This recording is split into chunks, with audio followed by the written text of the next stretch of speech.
Hi, I'm Jen Hausauer-Klepatz, coming to you from the Playhouse for Medicine Hat Musical Theater. And with me today is Jillian Barbour, one of the stars of the new comedy musical, The Drowsy Chaperone. Hi, Jill. How are Jen. you? I'm good. So, Jill, you play the Drowsy Chaperone. Yes. Can you tell us a little bit about your character and what she has to do with this wonderful play? Okay, I always tell people she's the namesake, not really the star, but she is doesn't really help with the whole situation with all of the hijinks that happen throughout the whole thing. She's kind of a functional alcoholic who just happens to be around during a lot of the action. She's not terribly helpful and not terribly diligent in doing her job. You have a really humorous song that is probably the most famous song from the play, which is "We Stumble Along." What is that song all about, would you say?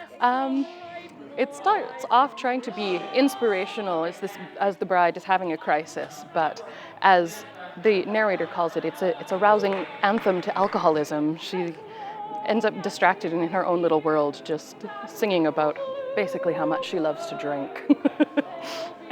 That's because you usually work backstage. What drew you to come out to audition for the Drowsy Chaperone then? This is one of, if not my favorite show ever. I just absolutely love it. The fact that it's so silly but so smart, like that there's a lot of heart to it.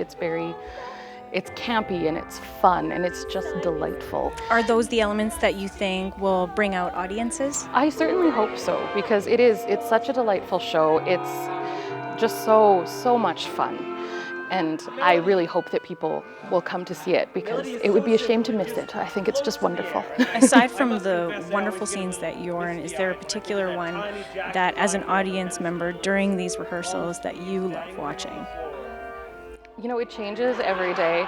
The Bride's Lament is one of my favorite in the show, just because it's so ridiculous, but it's so, again, like so much heart to it. It's so sweet, but it's so silly. And a lot of the narration, the man in chair, the dialogue is just brilliant, that all of his observations just make it so much more relatable, that you have all of this really campy 1920s kind of musical that is just fluff, but he makes it so relatable to theater today and how people view things. The Drowsy Chaperone performances are on April 22nd, 23rd, 28th, 29th, and 30th, with an April 24th matinee. For more information, go to mhmtheater.com or call Della at 403-502-3477.